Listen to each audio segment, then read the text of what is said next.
जय माताजी मित्रों, आज આપણે આવ્યા છીએ ગુજરાતનું એકમાત્ર મિની પાવાગઢ એટલે કે રાણીટુંગ પર્વત પર શ્રી મહાકાળી માના મંદિરના દર્શન કરવા માટે। તો મિત્રો, આ મહાકાળી માના મંદિરના દર્શન કરવા માટે 600 થી 700 પગથિયા ચડીને ઉપર તમને ડુંગરા ઉપર બેઠેલી શ્રી પ્રાચીન મહાકાળી માના મંદિરના દર્શન થવાના છે। અને આ મહાકાળી માના મંદિરના દર્શન મિત્રો તમે પણ કરી લો। અને મિત્રો, કહેવામાં આવે છે કે દર રવિવારે આજુબાજુના ગામના લોકો આ મહાકાળી માના મંદિરના દર્શન કરવા માટે આવે છે। ત્યારબાદ મિત્રો તમને જોવા મળશે ગણપતિ દાદાનું મંદિર ને આજુબાજુના 2-3 મંદિર, ગોગા મહારાજનું પણ મંદિર છે। ત્યારબાદ મિત્રો તમને જોવા મળશે આંકલેશ્વર મહાદેવનું આ મંદિર। અને મિત્રો, કહેવામાં આવે છે કે આંકલેશ્વર મહાદેવની સ્થાપના પાંડવોએ કરી હતી અને અહીંયા પૂજા અર્ચના કરી હતી। તો મિત્રો, કોમેન્ટમાં કોઈ હર હર મહાદેવ લખી નાખજો।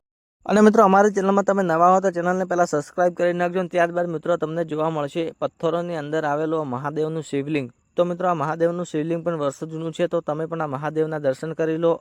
અને મિત્રો, અમારી ચેનલમાં તમે નવા હો તો સબસ્ક્રાઇબ કરવાનું ભૂલતા નહીં। તો મિત્રો, વાત કરીએ આ રાણીટુંગ પર્વતની। તો મિત્રો, કહેવામાં આવે છે કે રાણીએ પોતાનું જીવન અહીંયા ટૂંકાવ્યું હતું, ત્યારથી આ જગ્યાને રાણીટુંગ પર્વત તરીકે ઓળખવામાં આવે છે। તો કોણ કોણ આ રાણીટુંગ પર્વત પર આવેલું છે અને કોણે કોણે મહાકાળી માના અને આંકલેશ્વર મહાદેવના દર્શન કરેલા છે